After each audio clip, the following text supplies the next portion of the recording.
It might be shocking to hear this, but what you've been eating lately isn't real bread. You've probably noticed something felt off, the strange texture, but brush that thought aside. I started examining how they are actually made, and 8 major UK bread brands kept standing out for the same troubling reasons.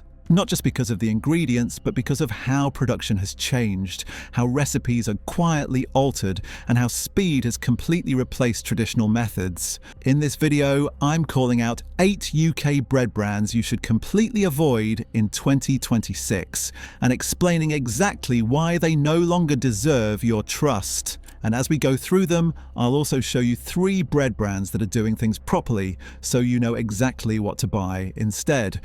Bread to avoid 8. Warburtons. Warburtons is one of the most familiar bread brands in the UK. For many people, it feels like a safe and obvious choice. It has been around for generations, it looks traditional, and it carries the assumption that it is still made in roughly the same way bread always was. Most households buy it without thinking twice. Toast in the morning, sandwiches in the afternoon, nothing about it appears unusual. That familiarity is exactly why it deserves closer attention. Most people assume Warburtons bread is made using a slow traditional process: flour, water, yeast, time, and heat. But when you actually look into how it is produced today, the reality is very different. Modern Warburtons bread relies on an industrial method designed to make bread as quickly and cheaply as possible. This process allows a loaf to be produced in just a few hours, instead of the 12 to 16 hours traditional bread needs to properly develop. To achieve that speed, the dough is mixed aggressively at very high speeds. Air is forced into it, large amounts of yeast are used, and chemical improvers are added to replace the time that would normally allow the dough to ferment naturally. The wheat never has the chance to develop its natural structure. What time once did, chemistry now replaces. Because of this, the bread cannot hold itself together in the same way real bread does. That is why emulsifiers and flour treatment agents are added. These ingredients do not exist to improve nutrition. They exist to control texture, softness, and shelf life. They make fast bread behave like slow bread, at least on the surface. Another thing many people overlook is how long Warburtons bread stays soft. Real bread goes stale quickly. That is normal. Bread that remains soft for days is not fresh, it is stabilized. Long-lasting softness is not a sign of quality, it is a sign of intervention. When bread is made this way, digestion becomes harder work. The heavy, bloated feeling many people experience after eating bread is often dismissed as normal. It is not. It is the body struggling with something that has been forced together too quickly and altered to hold or shape it. Would not naturally maintain. The problem with Warburtons is not one dramatic ingredient, it is the system behind it. Bread engineered for speed, volume, and profit. Sold under the image of tradition and trust.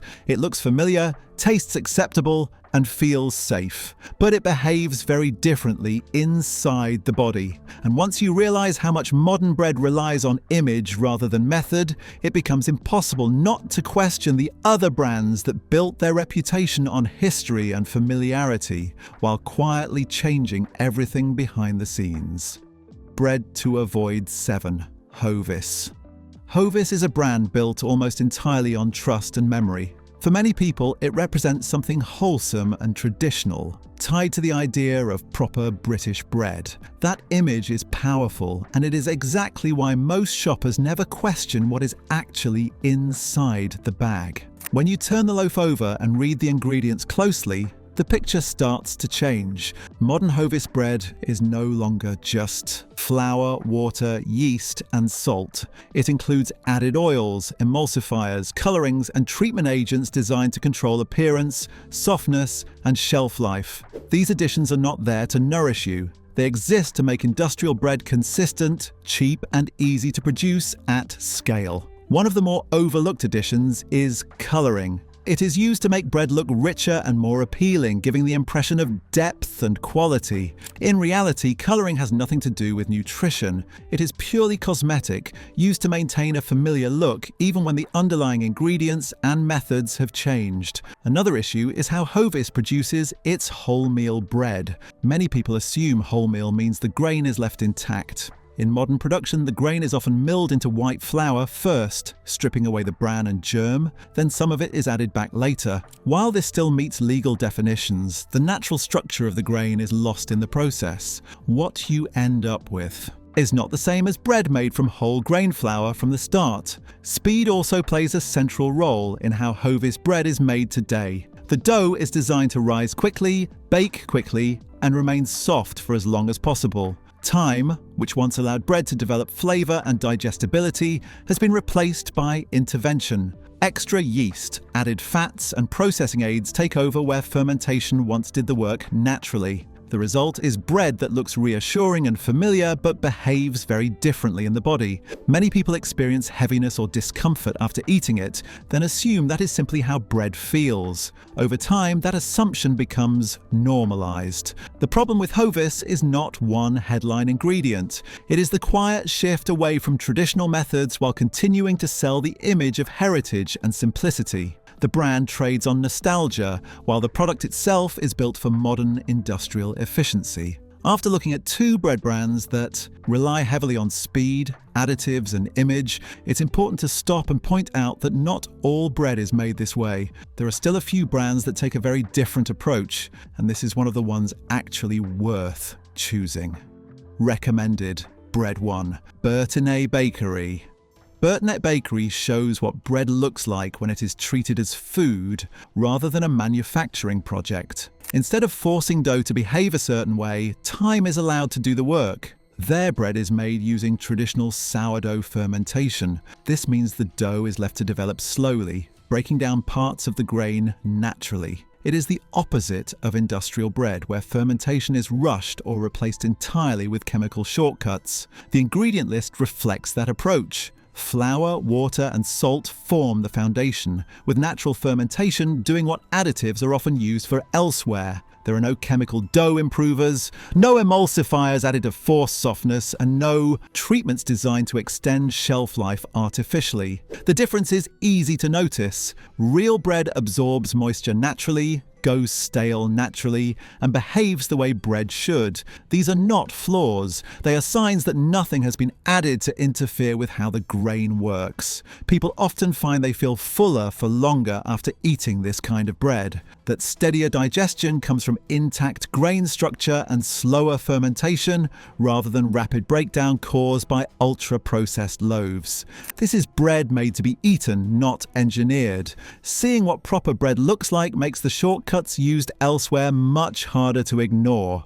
Once you understand how time, fermentation, and simple ingredients change the way bread behaves, it becomes clear why many popular loaves leave people feeling tired, bloated, or hungry again far too quickly. With that contrast in mind, it's time to return to another widely trusted brand that presents itself as a balanced, everyday option, while quietly relying on practices that create a very different result. Bread to avoid 6. Kingsmill. Kingsmill is often marketed as a sensible middle ground, not too cheap, not too indulgent, and frequently positioned as a practical choice for families. Many shoppers see it as a reliable option, especially when labels like 50/50 or wholemeal suggest balance and moderation. But when you look more closely, Kingsmill bread is designed less around nourishment and more around controlling how your body responds to it. One of the biggest issues is how quickly this bread breaks down once eaten. Kingsmill loaves are made using highly refined flour that causes a rapid rise in blood sugar. This is not obvious from the taste, but it becomes clear in how the body reacts shortly after eating. Energy rises quickly, then drops just as fast, leaving people tired, unfocused, and hungry again far sooner than they should be. To make this bread more appealing, sugar and sweeteners are often added, even in products that appear healthier on the surface. These additions are not there for nutrition. They are used to improve flavour and encourage repeat purchases by making the bread subtly more satisfying in the short term, while offering very little long-term fullness. Another concern is the use of refined vegetable oils. These oils help keep the bread soft and extend shelf life, but they also increase the inflammatory load of the product. Over time, regularly eating bread made this way can quietly contribute to discomfort, cravings, and poor appetite control, especially when it forms a daily part of meals. Like many industrial loaves, Kingsmill bread is made quickly. Fermentation is shortened, structure is forced, and natural development is replaced with intervention. The bread looks consistent, slices cleanly, and lasts longer than real bread should. All of this is presented as convenience, but it comes at a cost to how the body processes it. The issue with Kingsmill is not one dramatic ingredient or one shocking label. It is the combination of refined flour, added sugars, and accelerated production, wrapped in the appearance of balance and normality. It encourages people to think they are making a reasonable choice while delivering a product that behaves more like a fast carbohydrate than real bread. And once you see how easily healthy-looking labels can mask these practices, it raises serious questions about the next supermarket breads that rely even more heavily on cost-cutting and chemical control to stay profitable. Bread to avoid 5. Sainsbury's own brand.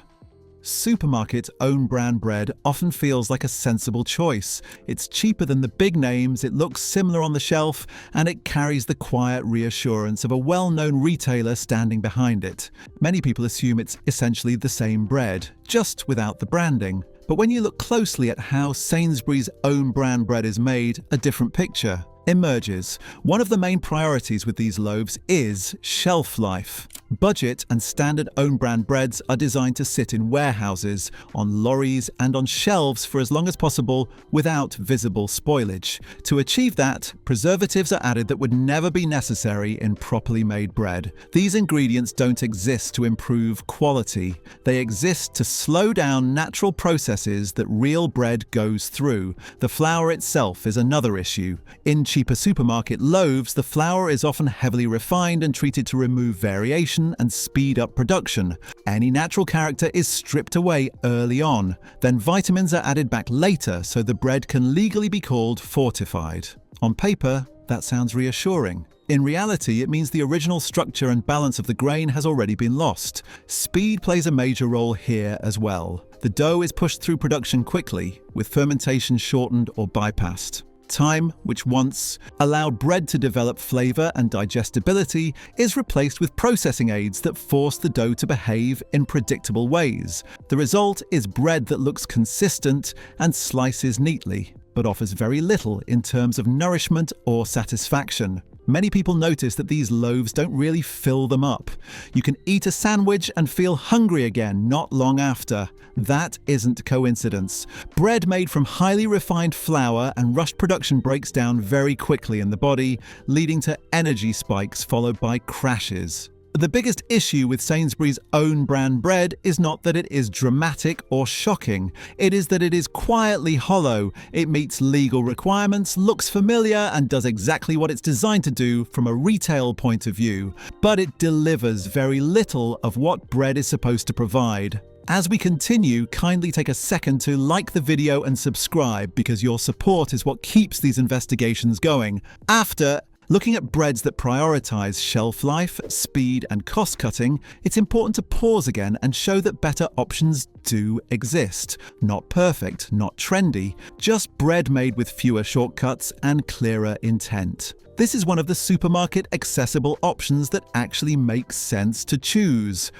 Recommended bread 2. Artisan Grains.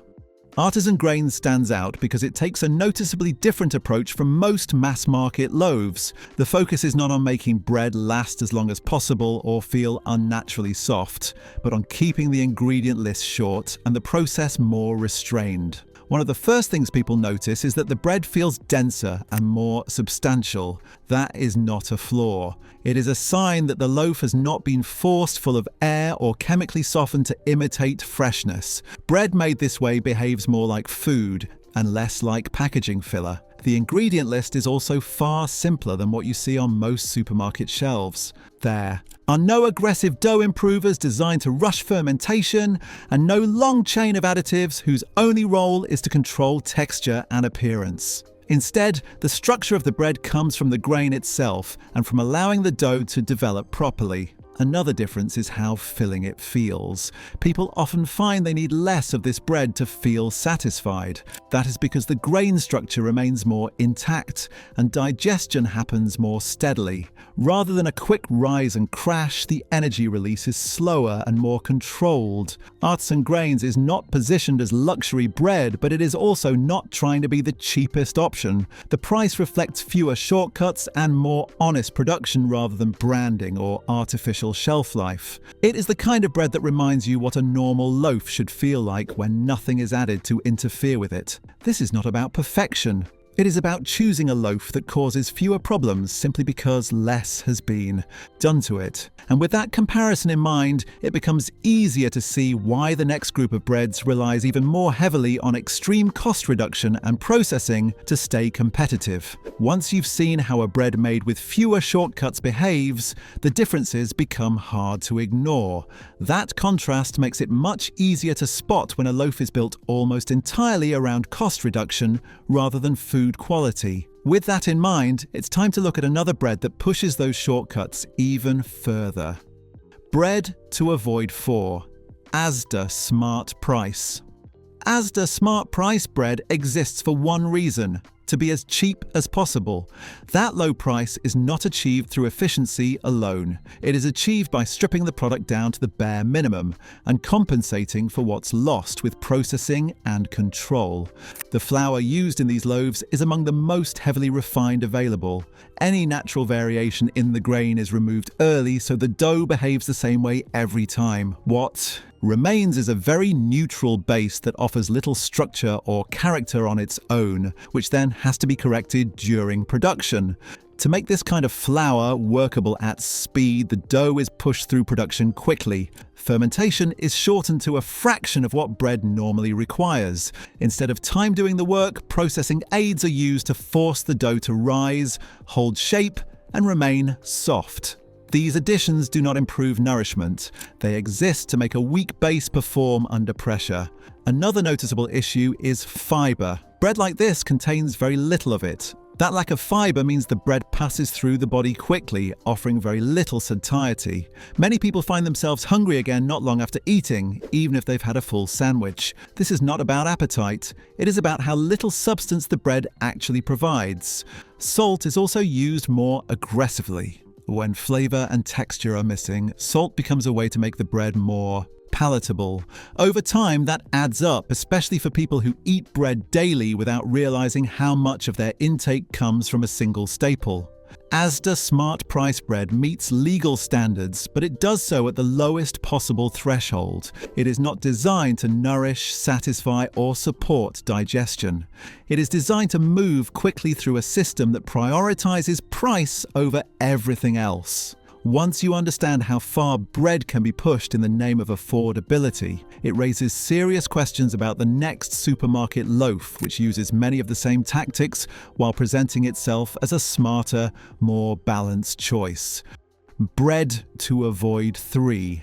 Tesco Value.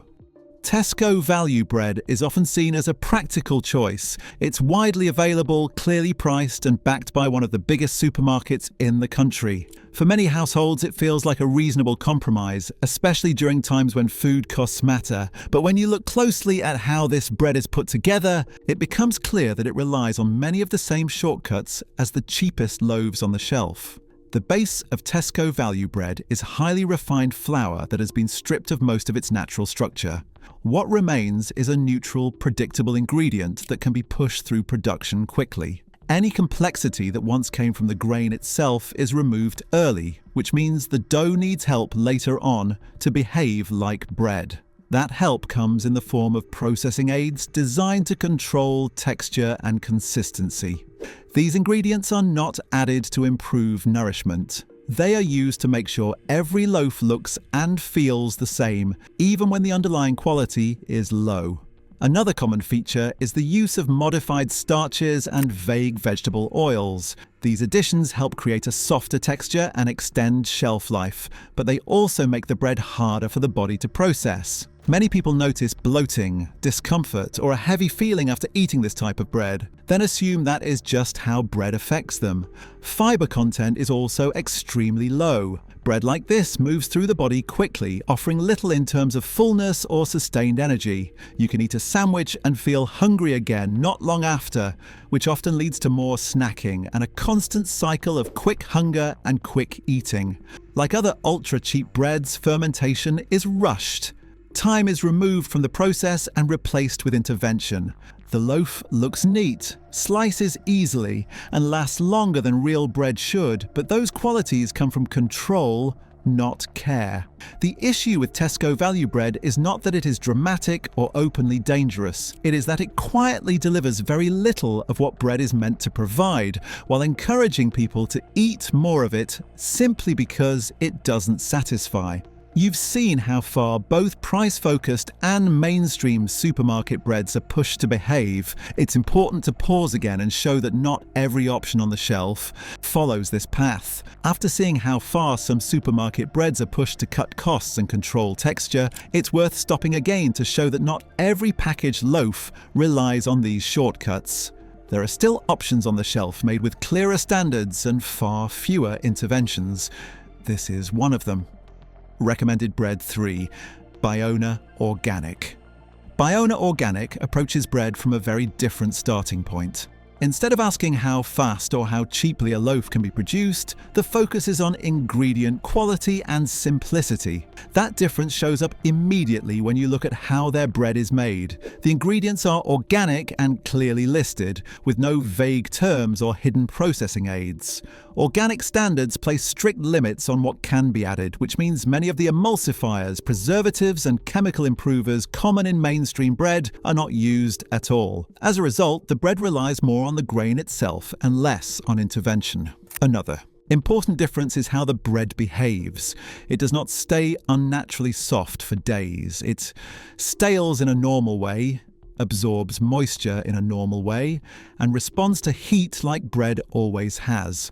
Those qualities are often mistaken for flaws, but they are actually signs that nothing has been added to interfere with how the dough works. People often notice that this type of bread feels lighter and more satisfying at the same time. You do not need as much of it to feel full, and it does not create the same heavy or bloated feeling associated with ultra-processed loaves. That comes from a combination of simpler ingredients and a structure that has not been forced to behave unnaturally. Biona bread is not marketed as a miracle product. It does not rely on nostalgia or exaggerated health claims. It simply follows stricter rules about what can go into food and allows the bread to be what it is, rather than trying to make it last longer or feel softer than it should. For people who want a supermarket available option that avoids many of the problems seen in mass market bread, this is one of the safer choices. After seeing what a clearer, more controlled approach to bread looks like, it becomes easier to recognize when freshness is being used as a performance rather than a process. That brings us to another bread many people trust precisely because it looks and smells freshly made. Bread to avoid. 2. Lidl Baker's Life. Lidl's in-store bakery creates a strong impression. The smell of warm bread, the visible ovens, and the idea that loaves are baked on site all suggest freshness and care. For many shoppers, this feels like a step up from packaged bread. But the reality behind most of these loaves is very different from what the setting implies. Much of the bread sold under the Baker's Life range is part baked elsewhere, then frozen and transported before arriving in store. What happens in the shop is only the final stage. The bread is finished in the oven, not made from scratch. The smell you notice is the final bake, not the full bread making process. This matters because bread that is frozen partway through production needs to be built differently from the start. The dough has to survive freezing, transport, storage, and reheating. To do that, extra processing aids are used to stabilize structure and texture. These additions help the bread hold together, but they also change how it behaves once eaten. Another issue is salt. Bread designed to be reheated and eaten quickly often relies on higher salt levels to maintain flavor. That salt adds up easily, especially for people who buy this bread frequently because it feels fresh and convenient. Texture is another giveaway. Bread like this often feels unusually soft and uniform even after cooling. That consistency is not the result of careful fermentation, it is the result of control. The dough is designed to behave predictably at every stage, not to develop naturally. The biggest problem with Lidl Baker's Life bread is not that it is unsafe, it is that it presents itself as something it is not. The setting suggests craft and freshness, while the product itself is built around industrial systems that prioritize efficiency and scale. Once you understand the difference between bread that is truly made slowly and bread that is simply finished in store, the illusion starts to fall apart. And with that in mind, it becomes clear why the final bread on this list stands out above all the others for how much it relies on scale, appearance, and quiet compromise. Bread to avoid 1. Aldi Village Bakery. Aldi Village Bakery bread is everywhere. It is cheap, widely available, and often presented as a sensible option for everyday shopping. Aldi's reputation for efficiency and value makes many people assume that this bread is simply a no-frills version of something traditional. In reality, it is one of the most heavily industrialized breads on the shelf. The first issue is scale. Village bakery bread is produced in massive central facilities designed to turn out enormous volumes at speed. At that level, consistency matters more than quality. Flour is sourced for uniform behavior, not character. Dough is mixed aggressively, divided automatically, and pushed through production with very little time for natural development. Fermentation, which once defined bread, is reduced to a technical step rather than a meaningful process. Time is replaced with intervention. The dough is forced to rise, forced to hold shape, and forced to remain soft long after real bread would naturally change. Salt is another concern. Aldi's standard white loaves contain more salt than many people realise, especially when bread is eaten daily. Toast for breakfast and sandwiches for lunch can quietly deliver a large portion of the recommended daily intake before the day has even begun. The seeded and health-style options are particularly misleading. They look nutritious, but the base is often still refined white flour, with seeds added mainly for appearance and texture. Extra gluten is sometimes used to make the bread feel more substantial, even though the underlying structure remains weak. What makes Aldi Village Bakery stand out is not one shocking ingredient. It is the combination of speed, scale, and presentation. Bread that looks normal, tastes acceptable, and fits neatly into a weekly shop while being built almost entirely around efficiency and margin. This is not bread made to nourish. It is bread engineered to move quickly, last longer than it should, and keep costs down at every stage. Once you understand how far this model has drifted from what bread was ever meant to be, it becomes clear why so many people feel worse after eating modern loaves without knowing why. That brings us to the end of the list. If this video helped clarify things for you, like, subscribe and share it with someone. Let me know in the comments which everyday food you'd like broken down next.